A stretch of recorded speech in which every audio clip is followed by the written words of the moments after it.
দেখা তো হবে না আর এই জীবনে, দেখা হবে জান্নাত ফুল বাগানে। আল্লামা সাঈদী রহমাতুল্লাহ আলাইহির ব্যাপারে সঙ্গীত বলতে বললে আমি কোনো কথা না বলে ডাইরেক্ট আমি গজল বলি না। আমার সাথে আল্লামা শামীম সাঈদী হাফিজাহুল্লাহ দেখা হয়েছিল সর্বপ্রথম কাতারে। আমি সেদিন অস্ত্র সিক্ত হয়েছিলাম, হুজুর সেদিন অঝরে কেঁদেছিলেন। আজকে দ্বিতীয়বার আমার দেখা হলো। আমাকে না বললেও আমি এই সঙ্গীতটা আজকে শোনাতাম, কিন্তু হৃদয়ের কিছু কথা না বললে হয়তো হৃদয়ে কিছু ব্যথা আমার থেকে যেত। সেই জন্য আজকে এই সঙ্গীতটা বলবো। এই সঙ্গীত বলার পর আপনারা সবাই হুজুরের জবান থেকে আলোচনা শুনবেন। বাংলাদেশে যারা বসবাস করে শুধু তারাই না, যারা মুসলমান, যারা আল্লামা সাঈদী রহমাতুল্লাহ আলাইহিকে চিনি, দীর্ঘ এক যুগ আল্লামা সাঈদী রহমাতুল্লাহ আলাইহি কারাগারে কাটিয়েছেন। আল্লামা সাঈদী রহমাতুল্লাহ আলাইহিকে জীবনে একবার হলেও দেখার ইচ্ছা কার কার ছিল? একটু হাত তুলে দেখান তো। লিল্লাহি তাকবীর, লিল্লাহি তাকবীর। হাত নামান। আমি শুধু কল্পনা করছিলাম, আর নাজমুস সাকিব ভাই আমাকে বলছিল যে আজকের এই প্রোগ্রামে যদি আল্লামা সাঈদী আসতেন, মানুষ আল্লামা সাঈদীর জন্য জীবন দিয়ে দিত। ঠিক কিনা বলেন? আল্লামা সাঈদী রহমাতুল্লাহ আলাইহি মরে নাই। আল্লামা সাঈদী রহমাতুল্লাহ আলাইহি মরে নাই। আল্লামা সাঈদী রহমাতুল্লাহ আলাইহিকে জালেম স্বৈরাচার কোনে আসলে শহীদ করেছে। ঠিক কিনা বলেন? আর আল্লামা সাঈদী রহমাতুল্লাহ শুধু আল্লাহর রাস্তায় নয়, আমরা বিশ্বাস করি ইনজেকশনের সাথে বিষ মিশিয়ে শহীদ করে দেওয়া হয়েছে।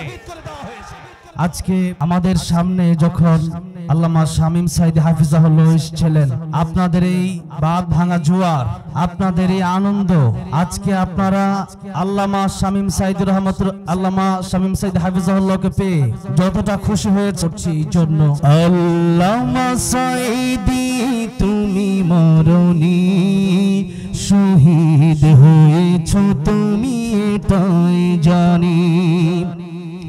আল্লামা সাঈদী তুমি মরনি, শহীদ হয়েছ তুমি এটাই জানি। কারাগারে কাটালে 13টি বছর, বাতিল কেঁপেছে তোমায় দেখে থর থর। কারাগারে কাটালে 13টি বছর, বাতিল কেঁপেছে তোমায় দেখে থর থর। তুমি যে ছিলে মোদের নয়ন মনি, শহীদ হয়েছ তুমি এটাই জানি। আল্লামা সাঈদী তুমি মরনি, শহীদ হয়েছ তুমি এটাই জানি। দেহ মাঝে যতদিন ছিল তব প্রাণ, বলেছিলে তুমি সেই প্রভুরই কালাম। ঠিক না? দেহ মাঝে যতদিন ছিল তব প্রাণ, বলেছিলে তুমি সেই প্রভুরই কালাম।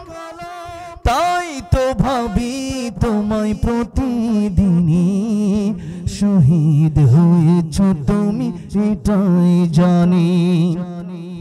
আল্লামা সাঈদী তুমি মরনি, শহীদ হয়েছ তুমি এটাই জানি। দেখা তো হবে না আর এই জীবনে, দেখা হবে জান্নাত ফুল বাগানে। দেখা তো হবে না আর এই জীবনে, দেখা হবে জান্নাত ফুল বাগানে। এই আশা কবুল করো আল্লাহ তুমি। পড়েন আমিন। এই আশা কবুল করো আল্লাহ তুমি, শহীদ হয়েছ তুমি এটাই জানি। আল্লামা সাঈদী তুমি মরনি, শহীদ হয়েছ তুমি এটাই জানি। শহীদ হয়েছ তুমি এটাই জানি। আল্লাহ প্রিয় আল্লামা সাঈদীর কবরটাকে জান্নাতের উচ্চ মাকাম বানায় দেন, পড়েন আমিন। আমি আল্লাহি বিল্লাহি তাল্লাহি আল্লাহর কসম করে বলছি, বাংলাদেশের সবচেয়ে বেশি আমি ভালোবাসি আল্লামা সাঈদীকে। আপনারা ভালোবাসেন কি বাসেন? আজকের এই বগুড়া এত সুন্দর মাহফিলের এই ধারা রেখে গেছেন আল্লামা সাঈদী রাহমাতুল্লাহ আলাইহি, ঠিক কিনা বলেন? আমি হাসিনা ক্ষমতায় থাকাকালীন এই সঙ্গীত যখন লিখেছিলাম, আমাকে বাংলাদেশের অসংখ্য এমপিরা বলেছিল যে এই সঙ্গীত তুমি কেন লেখলা? একজন মানুষ মারা গেছে, ওনাকে তুমি শহীদ বলে দিলা। আমি বলছি কয়েকটা কারণে আমি শহীদ বলেছি। এক নম্বর কারণ হচ্ছে আল্লামা সাঈদী রাহমাতুল্লাহ আলাইহি, উনি চুরি ডাকাতি করে জেলখানায় যায় নাই, উনি রাহাজানি মামলা, উনি খুন খারাপি রাহাজানি করে জেলখানায় যায় নাই। আল্লাহর কোরআনের পক্ষে কথা বলতে গিয়া আল্লামা সাঈদী একটা যুগ কারাগারে কাটিয়ে দিয়েছেন, ঠিক না? সুতরাং নবীজির কাছে একজন সাহাবী এসেছিলেন, সেই ঘটনা আমার আল্লামা সাঈদী রাহমাতুল্লাহ শহীদ হওয়ার পর আমার মনে হয়েছে সেই ঘটনা। সাহাবীর নাম ছিল আব্দুল উজ্জা। এরপরে নবীজির কাছে আসার পর নাম রেখেছে নবীজি আব্দুল্লাহ। নবীজি জিজ্ঞাসা করেছিলেন, আব্দুল্লাহ তোমার জীবনে কি ইচ্ছা আছে? আব্দুল্লাহ রাদিয়াল্লাহু আনহু বলছিলেন, ইয়া রাসূলুল্লাহ, ইয়া হাবিবাল্লাহ, আমার জীবনে দুনিয়ার কোনো আকাঙ্ক্ষা ইচ্ছা আমার নাই। আমার জীবনে একটা ইচ্ছা, আল্লাহ যেন আমার শহীদ মৃত্যু দান করেন, যে মৃত্যুর সময় কষ্ট হয় না, কবরে মুনকার নাকির আসে না, বিনা হিসাবে আল্লাহ জান্নাত দান করেন, ওই মৃত্যু আমি চাই। নবীজি দোয়া করলেন। সাহাবী আব্দুল্লাহ রাদিয়াল্লাহু আনহু শহীদ জিহাদের ময়দানে গেলেন। তো জিহাদের ময়দানে যাওয়ার পর আব্দুল্লাহ রাদিয়াল্লাহু আনহু, ওই যুদ্ধটা হয় নাই, আসার সময় পথে ইন্তেকাল করলেন। নবীজি তাকে বললেন সে শহীদ হয়েছে। আল্লাহর রাস্তায় ইন্তেকাল করলে শহীদ হয়। আমি শেষ কথা আমি আল্লাহ যেন আমাদেরকেও শহীদ মৃত্যু দান করেন, পড়েন আমিন। আমি আর কোনো কথাই বলতে চাই না। আল্লামা সাঈদী রাহমাতুল্লাহ আলাইহিকে দেখতে পারি নাই, কিন্তু যখন শামীম সাঈদ হাফিজাহুল্লাহকে দেখি তখন আমার মনটা ভরে যায়। আজকে আপনারা সত্যি অনেক ভাগ্যবান, আমি অনেক ভাগ্যবান। আমি বসে বসে হুজুরের কথাগুলো শুনবো। আল্লাহ যেন আল্লামা সাঈদী রাহমাতুল্লাহ আলাইহিকে নিয়ে গেছেন, আল্লাহ ওনার পরিবারে যারা আছেন সবাইকে দীর্ঘজীবী করেন, সবার নেক হায়াত দারাজ করে দেন। সকলে বলেন আমিন।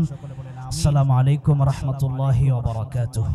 শুধু টাকা উপার্জন করলেই হবে না, একটা সময় আমাকে মৃত্যুবরণ করতে হবে। সেই সময় যেন আমার সন্তান আমার লাশের সামনে দাঁড়িয়ে জানাজাটা পড়তে পারে। চান কি না? ভাড়া করা মৌলবি দিয়ে কি দোয়া করাবেন, না নিজের সন্তান দিয়ে দোয়া করলে দোয়া বেশি কবুল হবে? কোনটা? তো কাজেই আসুন আমরা আমাদের সন্তানকে এই মাদ্রাসায় দেই, মাদ্রাসাটা সুন্দরভাবে পরিচালনা হোক সেই দোয়া করি। আল্লাহ তাআলা এই মাদ্রাসার মাধ্যমে এই এলাকাকে আবাদ করুন, আপনাদেরকেও উন্নয়নের উচ্চ শিখরে পৌঁছে দিন। কারণ একটি প্রতিষ্ঠান যদি ভালো অবস্থানে যায় তবে সেই এলাকা, সেই জেলাকেও সেই ভালো অবস্থানে আল্লাহ তাআলা নিয়ে যায়।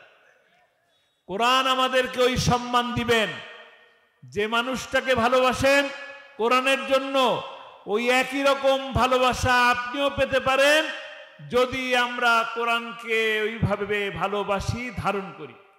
আল্লাহ তাআলা আমাদেরকে সে তৌফিক দান করুন।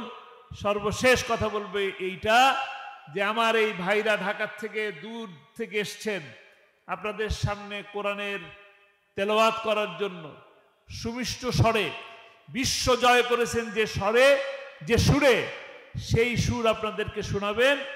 আপনারা সুন্দর মতন সুশৃঙ্খলভাবে শুনে তারপরে বিদায় নেবেন। কথা দিচ্ছেন? রাজি আছেন?